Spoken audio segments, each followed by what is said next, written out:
Hi, I'm Susanna Bowling, and this is live from the Hotel Edison, Times Square Chronicles presents, and we're on location, and we're at the Lambs Club today. One of my favorite actresses growing up was Eileen Heckart. She did performances that were layered, that showed humanity, a lot of times going insane, but a lot of times going through things that most people don't want to show. She was in The Bad Seed, which was one of my favorite performances of hers. She was at Dark at the Top of the Stairs. She won Tony Awards. She won Oscars, and she won an Emmy. If you watched One Life to Live, she stole Vicki Buchanan's bait. Her son is with us today, but I'm also having a co-host today, and it's Foster Hirsch. So Foster, what would you like to say on all of this? Well, I couldn't agree with you more. Eileen Heckart was great. And Luke, I just do want to, this is Yes. very relevant. A number of years ago in Palm Springs, I showed The Bad Seed at a film festival, and Patty McCormick was there. You weren't, because you would have come up to me to say hello, or I would have introduced you. Absolutely. But I've never seen it happen. After your mother's first scene, the audience applauded. That never happens in a movie. Your mother's 8 minutes in The Bad Seed are among the best acting I have ever seen. I cried. Every and time. I thought, you know, my father was in film and TV. He was an agent, and his best friend edited movies, so I got to see all these old movies before they got chopped to smithereens. When I saw it, her performance made me cry. Yeah, it's an amazing performance. Well, as you said, Foster, she only had 8 minutes. 8 minutes. And she was nominated for an Oscar, and she won the Golden Globe. In fact, she won the Academy Award for Butterflies Are Free. Yeah, I forgot to mention, she also did a play that's very obscure that most people don't know called Veronica's Room. And I got introduced to Veronica's Room because somebody gave me the monologue. And it actually helped me win the second best actress in California. So, Congratulations. no, it's a long time ago. It's a very scary play. Yeah, but I love it. Did you recognize Mrs. Daigle in your mother in the real world? How's that for a question? When she played Mrs. Daigle, that was certainly before I was born. Yes.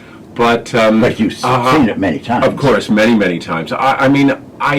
There were moments where I saw some of the pain of Mrs. Daigle. And one of the things that's interesting about that performance in particular, Foster, is that she did it on Broadway before doing the film. And my brother Mark was a little boy at the time. And of course, it's this alcoholic who's mourning the death of her son. And my brother Mark was about the age that Claude Daigle would have been. So while she certainly wasn't that kind of method actress, she couldn't help herself. She started seeing Mark's face every night as the face of her child who'd been killed. And as she's, sobbing and saying he was such a lovely, dear little boy. And it took such a toll on her psychologically that she wound up breaking her contract. And it was the only time she ever did that, because she'd start getting depressed at 4 o'clock in the afternoon. And by the time she got to the theater, she was an absolute mess. But of course, when she did the film, because of the concentrated process of filmmaking, she just sort of dealt with it for a few days. But I think that's part of the reason that her role was that she was so devastating in that role. I think she was a method actress. Patty McCormick, whom I've gotten to know, Love Patty. said very remote. Yeah. And she didn't realize till she was much older that your mother needed to distance herself from Patty in Yes. order to play the role. Does that make sense? Absolutely. And then when Patty saw your mother years later, your mother couldn't have been more expressive and good-hearted. Well- But during the run, she was very detached from Patty. From the character and from Patty herself. Exactly. It's funny, I had never met Patty until just recently. Really? And I mean, people were so, well, look at how shocked you are. But and of course I'd known of her and knew we had 1,000 people in common. But you said you had done something with a film of a screening of The Bad Seed in Palm Springs and interviewed Patty. And recently they had another one about 2 years ago. And I interviewed Patty before the film and talked about The Bad Seed and my mom and their working together and all of that. And one of the things that Patty shared was that she was Italian, that was her background, and so that her mother would feed her a lot of garlic beforehand, and that Nancy Kelly, who played the female lead in it, did not like that. And so went to the little girl and said, listen, you need to talk to your mother about what she's feeding you before you go on stage and have to hug and kiss me. But she said Nancy Kelly was very maternal with her, that they established a mother-daughter relationship. Yes. So I think there was a lot of method acting going on in that show. You almost needed to play that intensity. Yes, exactly. I mean, Magda, did we interview Patty 2 years ago or a year ago? When she was in interviewed- town? Yeah, she was doing a play. Mornings at Yes, 7. mornings at Yes, 7, yes. yes, mhm. yes. Yes. And I was so excited because, growing up and watching the film, to get to interview her Sure. was very She's a exciting. delightful person. No, there's not a trace of Rhoda Penmark in her. Not at and all. when I said that to her, she had a very clever comment. She said, well, not yet. That sounds like Patty. I want to talk about you because Thank you. you write books and you also write plays. I do indeed. Do you also direct? I do, yes. I've been a director for about 30 years. I was a Hal Prince protege. Wow. And I'm impressed. Thank you. Hal was very dear to me and very influential in my career. I was his assistant on a show called Grind with Ben Vereen yep. and Stubby Kaye and Leilani Jones. And in fact, the very first musical that Hal ever directed on Broadway was called A Family Affair, which starred my mother and Shelley Berman and Rita Gardner and Larry Kurt. And it was not a success, and Hal kind of knew that going in, but, and he went to Mr. Abbott, George Abbott, who was his mentor, and said, should I do this? And he's like, yes, because you need to get a Broadway musical directing credit under your belt. And so then, many years go by, and I'm chosen as Hal's assistant on this show called Grind, and he came in and he's like, Luke, I feel like the wheel is coming full circle. And since he'd worked with Mom, and he was so kind to me, and we kept in touch for the rest of his life, and he was a little story, if I may. So I was up for the job. I had just moved to the West Coast, and I was up for the job to be the artistic director of the Long Beach Civic Light Opera, which at the time was one of the biggest musical theaters in the country. I know it well. Yes, indeed. And so I got down to the final three, and they were asking for references, and I thought, okay, it's time to pull out the big guns. I put down Hal's name as a reference. And so the head of the search committee called the board, and the secretary said, I will give him the message, but he's working on 3 shows at once, so do not hold out hope for a call back.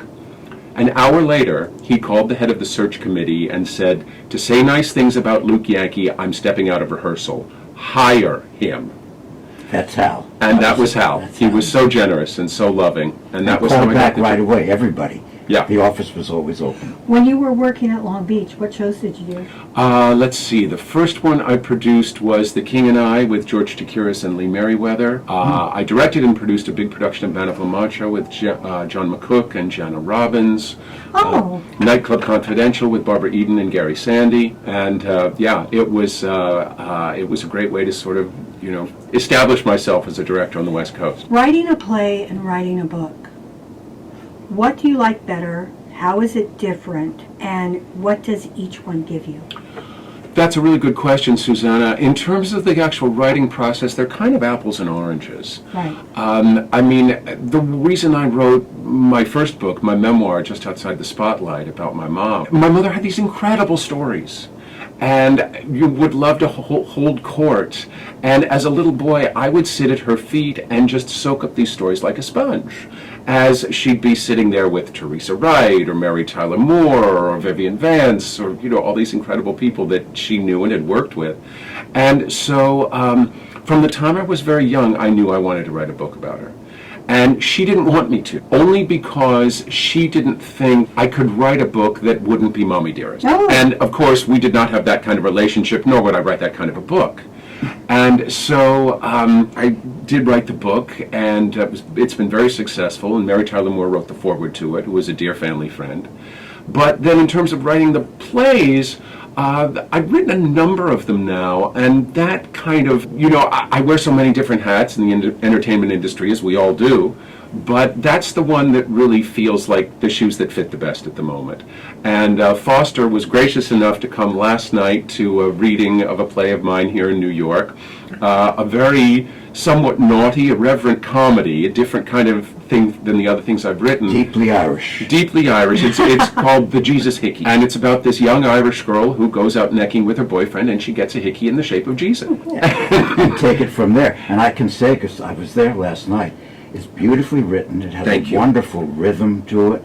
But you cast it yourself? Yes. You did the casting and the directing? I did. It was beautifully directed and acted for a reading. Thank and you I was so there much. with a friend who goes to see everything. He said it was one of the best readings he had ever seen. And What a he lovely sees everything compliment. and he's critical. But your casting was just terrific. Isn't Well, it? I That's wanted to part of go. the director's job. Indeed, The biggest but- part. I actually got invited, but I was seeing one of the Broadway shows that I Oh. have to make up for. Yeah, I wanted to see it. Well, thank you. And It part was- of it was your casting. Well, it was very fun. I had Christopher Sieber playing the befuddled Irish priest.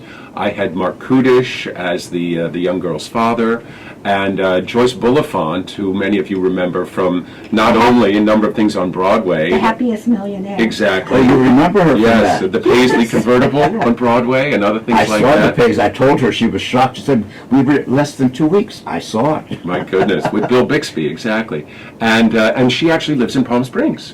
And we become good friends, and because the artistic community there is substantial, but it's quite a nucleus, as you may imagine. And so Joyce and I have gotten very friendly, and in fact we did a reading of the play as a benefit for the Palm Springs Art Museum last year.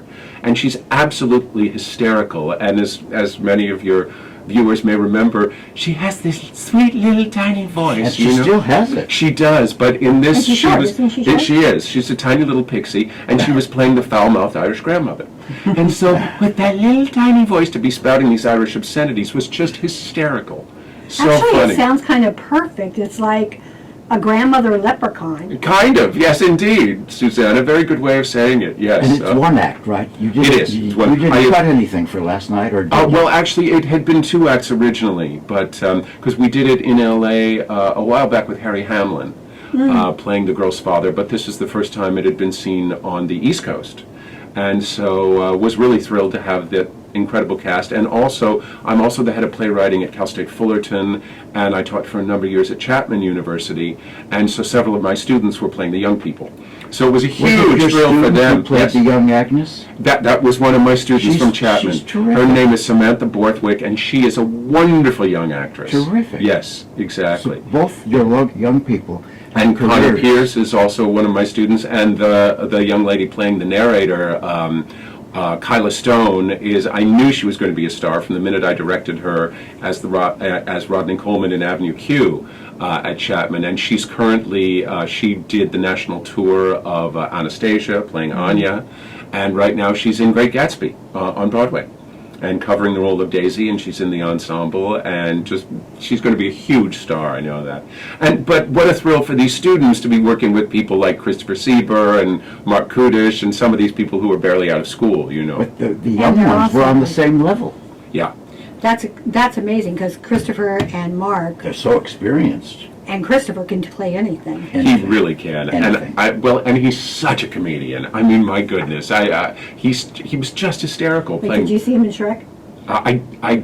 I did see him in Shrek, of course. Yes, I didn't get to see him in Matilda. I heard he was brilliant in that, but I did see him in Shrek, and oh my goodness, so Well, he funny. did about 3 different roles last night. Yeah, he did. All he very did. clearly That's right. differentiated. Mhm. Yeah. It's hard to Uh-huh. tell it was the same person. Yeah. So it's now one act, and you've had a reading. Mm-hmm. What are you planning on doing with it? Well, actually, there were a number of producers there last night, which was the intention, and at least one thus far, and several other were playing phone tag, but one in particular reached out and said, I have a lot of ideas, let's talk. Oh, good. So we have a Zoom meeting set up for Friday. I'm excited about that, and we're holding the happy thought. Meanwhile, I'm deep in the throes of my latest play, which is, well, a little backstory. As a writer, at the beginning of the year, you look and see what's gone into public domain, just out of curiosity and to see if there's anything that might spark your interest. So at the beginning of this year, I learned that my favorite play, the only thing I've directed 4 times, went into public domain, which is Noel Coward's Private Lives. Oh, yeah. And so I am just finishing an all-gay male version of Private Lives. Oh, really? Yes, yes, and it's called Fabulous Darling. And it's very campy and very over the top and a little naughty, and I'm having a lot of fun with that. I'll be having a reading of that in Palm Springs in a few weeks. You're following the zeitgeist because they're doing an all-male version of the Fantastics this year. Actually, we saw that. That's been around for a couple of years, Susanna. We saw that in Palm Springs a couple of years ago. Really? Yes. Mm-hmm. I know it was Yeah. done in London, Mm-hmm. but Yeah. And the other project I've been working on for a while that I'm really excited about is a play called Marilyn, Mom, and Me. oh, yes. And my mother played Marilyn Monroe's best friend in the film A Bus Stop. And when Marilyn did Bus Stop, the year before, she had taken the year off to study at the Actors Studio and had become the poster child for method acting. And so since my mother was playing her best friend, with Marilyn's new training, she was determined to make my mother her best friend. And it made my mother very uncomfortable because at first she was like, okay, who's this starlet who's glomming onto me? But then the two of them really wound up bonding. And I kind of think they bonded through their wounds because both of them were adopted. And for all that they both achieved, as a result, neither of them ever truly felt that they deserved a place at the table. And at this time, Marilyn was the biggest star in the world, and she wanted what my mother had. She wanted to be taken seriously as a legitimate actress. She wanted a stable marriage, and she wanted kids. So this play explores all of those aspects, and where the me comes in is that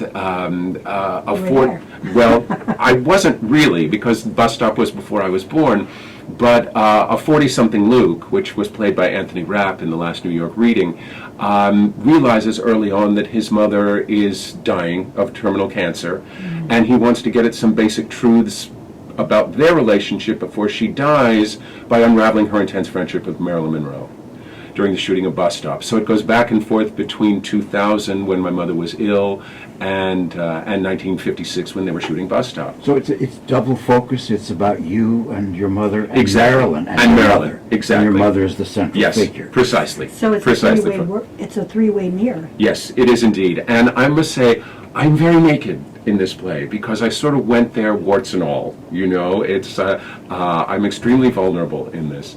But I think that's part of the reason that people are relating to it the way they are. And we had a full production on the West Coast at International City Theater, terrific equity theater out there. And the actress I have playing Marilyn Monroe, she's been with it from the beginning. Her name is Alicia Soper, and she is, I'm not exaggerating, she is the best Marilyn you will ever see. That's what Joe Vig. She is Ryan She's Murphy's amazing. go-to person for Marilyn. She's just extraordinary. And so I'm very excited I about look forward that. to seeing her because I don't think anybody has been able to really pull off Marilyn. When you see her, Susanna, she really Did does. she do the East Coast as well as the West Coast? She did the readings here, yes. As well. But exactly. you had two different mamas. Well, yes, I've had a couple of different mamas. The main one who did for several readings was an actress named Laura Gardner, who played the role in Long Beach. And then for the reading here, we had Melissa Leo. And for the last reading in Palm Springs, we had Morgan Fairchild.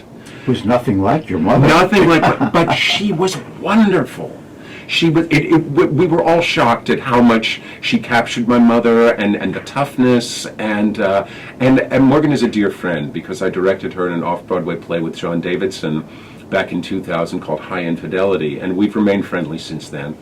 And so I had another actress in the role, another name actress, who I'll she'll remain nameless for the moment, but for health reasons she had to abstain. And we had already sold tickets based on this star name, so I contacted Morgan and said, would you consider this? And she's like, Luke, I've been hearing so much about this play of yours. Yes, I'd be thrilled and honored to do it. But you're flexible about, it's not an imitation of your mother. Correct. You're not Correct. going for that. No, I really am not. I mean, as long as the actress captures an essence of her, you know. But one of the things that I did in the Palm Springs reading recently that was really challenging is, for the first and possibly the only time, I played Luke myself because I wanted to see what it was like. And it's not crucial to the script that he's 40-something, because I'm obviously not. But I learned a lot about the play. And I was recreating some very painful moments of my life. I was not easy to live with during that time. But It was very cathartic, and I learned a lot, and I'm very glad that I did it. And of course, I feel so comfortable with Morgan, and since we have such love for one another, it was very easy for her playing my mom for us to But capture she that. evoked your mother. Very much She so. evoked her. Okay. Very much so. Yes, she was wonderful. I think one of my dreams for it is, if we're talking pie in the sky, would be somebody like Allison Janney Oh, yeah. or for sure. Glenn Close. Yes. I think either of them would be amazing in it. So from hearing you, it sounds like you also dabbled in acting as well. Yes. Yes. I studied acting at Juilliard. Oh, Yes. okay. Yes. And Did your mother encourage your show business aspirations, or was it complicated? it was complicated because basically, Foster, she knew how hard it was, and she didn't want me to suffer in the way that she did, and needless to say, even the best of careers is never a straight line. It's very up and down.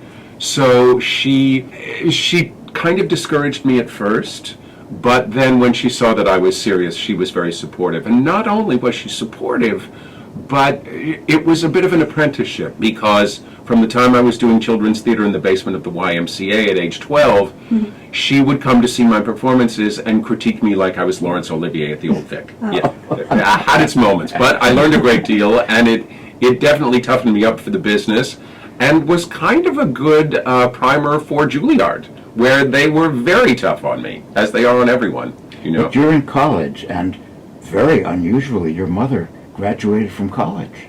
Yes. She had a college degree, Well- which wasn't standard in those days. Well, actually, she was an English major at Ohio State because they didn't really have a theater program back then. but yeah. obviously education was important to her. Very much so. Very much so. Yes, yes. And it wasn't until many years later I went back and got my master's degree so that I could teach and direct on the college level. And so currently I'm the head of playwriting at Cal State Fullerton. And as I mentioned, I've taught at Chapman and a variety of other places. And also during COVID, I was approached to write a textbook called The Art of Writing for the Theater, which is basically a primer on script analysis, theater criticism, and playwriting. And because it was during the pandemic, and so many amazing playwrights, many of whom I know, were suddenly at liberty, I interviewed 18 Pulitzer Prize winning, Tony winning world-class playwrights for the book. And so I spoke with Marcia Norman, Beth Henley, David Henry Hwang, David Lindsay Abaire, interviewed some critics too, like Ben Brantley. I mean, and every one of those 18 interviews was a masterclass for me. It was really extraordinary. I'm very proud of that book in addition to the memoir. And is it coming out? Oh, it's been out for several years now. It's been out for Yes. my Mhm. ignorance. Did a book signing at Yeah. That's All Right. Did a Okay. book signing at Drama Bookshop and And all the that name fun of it stuff. is? So The we- Art of Writing for the Theater. Okay, good topic. So what roles would you like to have played? Or would Gosh. you still like to play?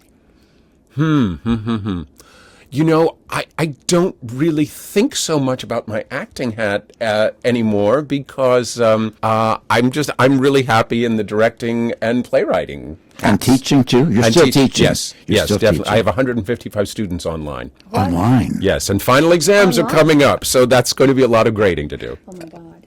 What play would you like to direct that you haven't had a chance to direct? The importance of being earnest has always been one of my favorites.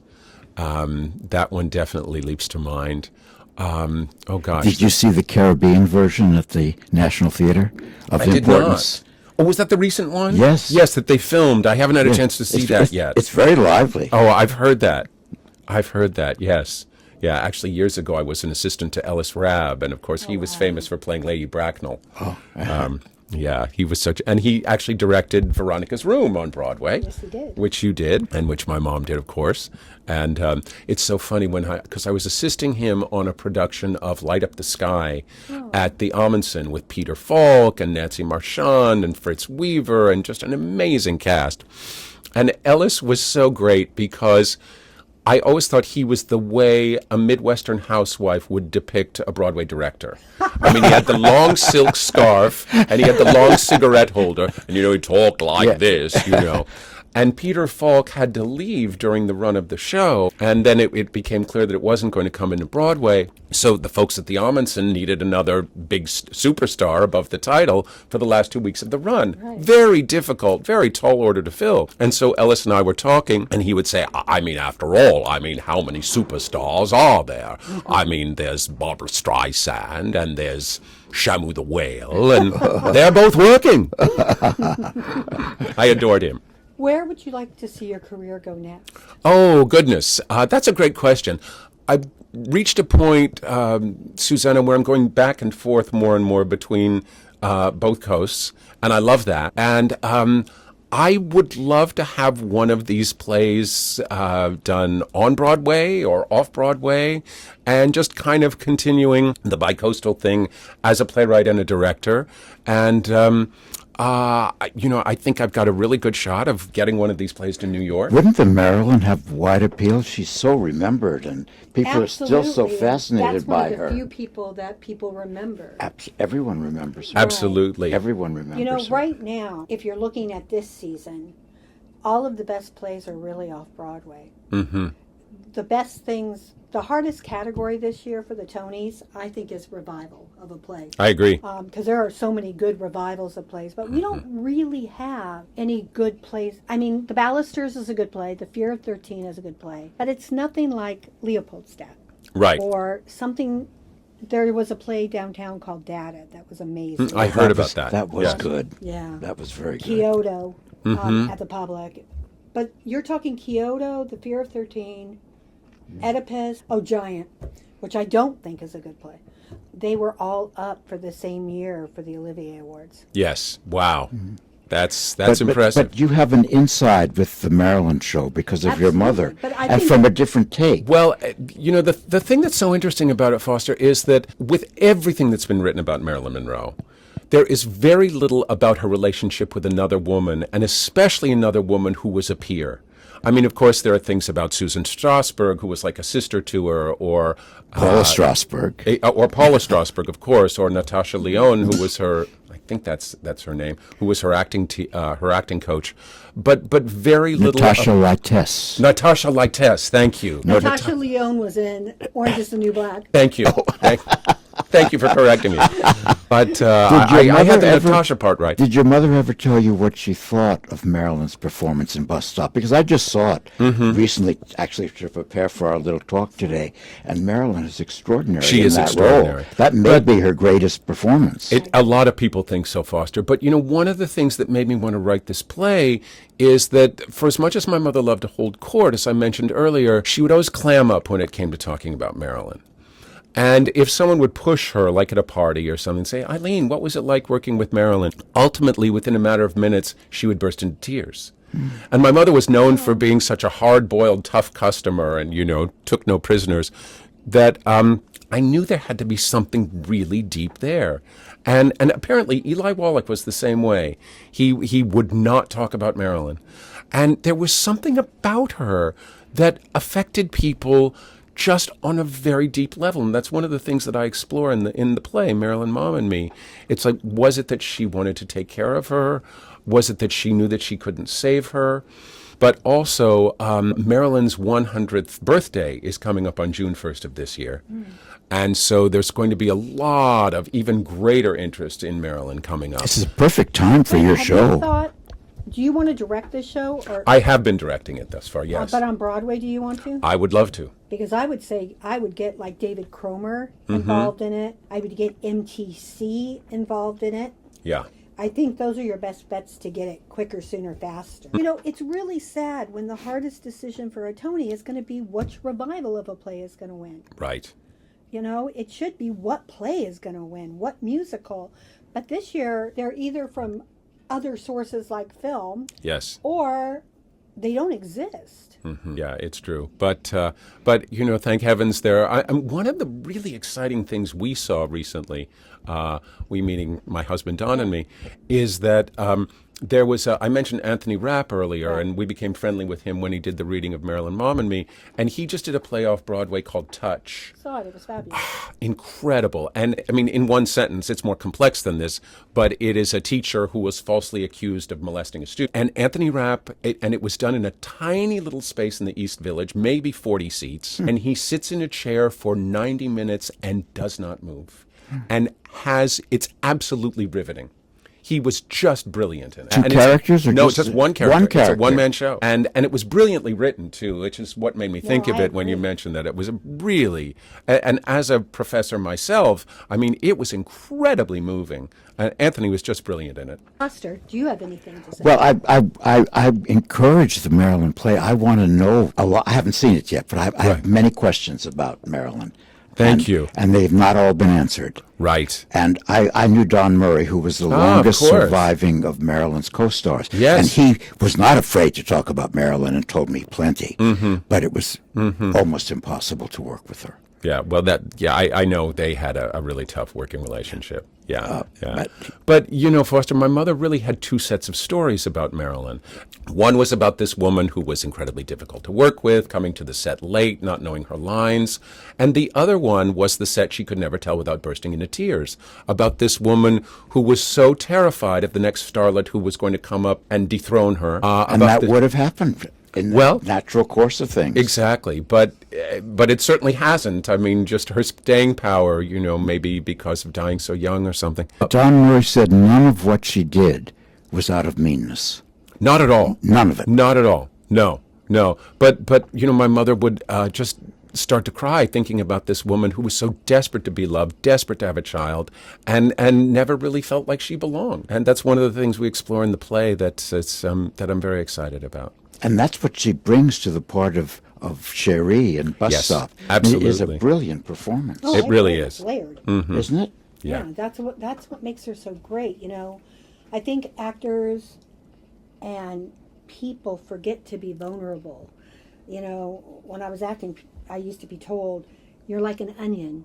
Peel away until you can, and then when you're done, zip back up." And I think a lot of times people forget to peel. She knew the how to do that. tiniest She did layer. indeed. She knew how to do that instinctively. Did she even need Strasberg in the method? She knew instinctively She how to did use indeed. the method. It's funny, Susanna, that you say like an onion, because that's become such a common analogy and a wonderful analogy. But when I was teaching at the American Academy, there was this wonderful Italian lady who was an acting teacher, and instead of "it's like an onion," she would say, "It's a lasagna." Which I thought was so great, because hilarious. you've got all the different layers. I mean, it's a different way of saying it, but The thing with an onion, though, is you've got those super thin layers that a lot Exactly. of times people skip over. absolutely. And a lot of times they think, oh, yeah, it's not that good. But again, less is more. And Yes. the more less that you show. Absolutely. In your book that you write about you. Oh, what the is book your- about my mom, you mean? And me? Yeah. Mm-hmm. What is your favorite story from that book? Here's one of my favorite stories that thank you, and I'm so glad you asked. It's a story that I also have two one-man shows that I do, and I share this one a lot. And my parents were sort of famous for a big Christmas party that they would have every year, a Christmas decorating party. And there was a point in time where you sort of knew that you had arrived on Broadway if you were invited to Eileen Heckard's tree trimming party up in New Canaan, Connecticut. And a lot of people would show up. I mean, the Newmans and Christopher Plummer and Blythe Danner and just Linda Lavin, so many extraordinary people, Doris Roberts. And one year, her agent, Milton Goldman, a very big, very powerful agent, asked if he could bring a guest, and that guest was Ethel Merman. Well, I was 10 years old, and I had just seen Hello, Dolly on Broadway with Miss Merman, and I was over the moon that she was coming to the party. And I have to say, at age 10, that kind of news doesn't go down too big on the playground. But around the house, it was all I could talk about. And so, and my mother was like, now listen, you mustn't gush over Miss Merman. Big stars don't like that. You may tell her how much you enjoyed her performance in Hello, Dolly once, but leave it at that. So I was so nervous, and I could barely button the buttons in my little Christmas vest, and I went up to her when she arrived. I said, how do you do, Miss Merman? It's such a pleasure to meet you. I really enjoyed your performance in Hello, Dolly, and my mother would like to know if I could make you a drink. And she was kind of charmed, and she was like, sure, kid, I'll have a martini. It's like, well, Miss Merman, I'm only 10 years old. I don't know how to make my... Come on, kid, I'll show you. And Ethel Merman took me to the bar and showed me how to make her version of a martini, which was shaken and not stirred. And so then for the rest of the evening, so first of all, she tasted it and she said, hey, that's pretty good, kid. Tell you what, Luke, you can be my personal bartender all night long. Then for the rest of the evening, when anyone would say, Merm, can I freshen your drink? She'd put her hand over a glass and say, no, thank you. Luke's taking care of me. She was really wonderful with me. So sweet. Is there anything that Foster or I have not asked you that you would like our audience to know? You've been so kind and so generous. I really can't think of anything. I'm very excited about my plays, and for a long time I was really focused on moving Marilyn Mom and Me forward, and just kind of had tunnel vision as a writer on that, and wasn't writing anything new. And while I'm still working to move that one forward, all of a sudden the floodgates are open, and I'm working on at least 3 plays at once. And I also have a play that will be done at International City Theater, the Equity Theater in Long Beach in the fall. But I probably shouldn't talk about that yet because the artistic director hasn't announced it. I will tell you it's about the corruption in the healthcare industry. Oh, good. And a very different kind of play for me.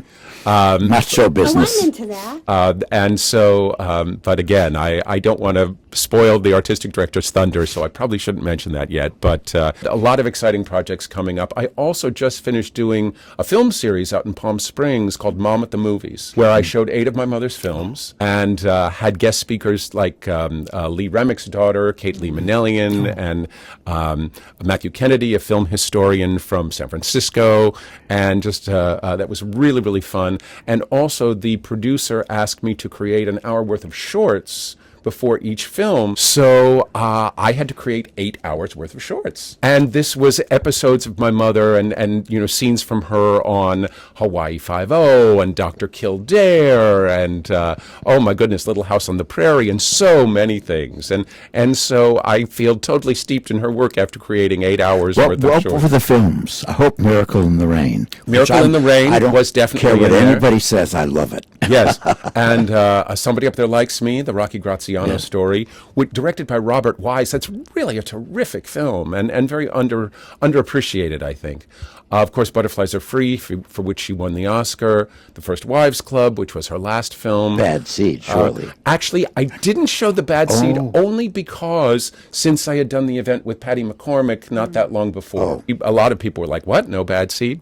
And gosh, I'm trying to think what else. Heller in Pink Tights, a Western she did with George Cukor, directed by George Cukor with Sophia Loren and Anthony Quinn. And Margaret O'Brien. Exactly, and Margaret O'Brien. Oh, did she show up at Palm Springs for that? She didn't for that.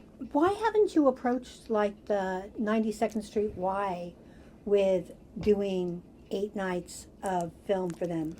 I hadn't. Because I think a New York audience would be very into this. Well, I mean, I literally just finished this about 2 weeks ago in Palm Springs. So now that I have all these materials together, that's a great idea, Susanna. Yeah. Or the Museum of Moving Images. In Queens. Yeah. Mm-hmm. I mean, I can see this being a big deal. Well, when there's a period of time where I'm going to be here for a while, that's a great idea. But I'm not being quite so bi-coastal. What's up next for you? Next is the reading of Fabulous Darling, the play based on private lives. That will be in Palm Springs. It's just kind of an informal first reading. But I've actually got a couple Broadway producers coming to it, so I'm very bold to invite them to a first reading. And so, I'm very excited about that and continuing to move forward with all these other exciting projects.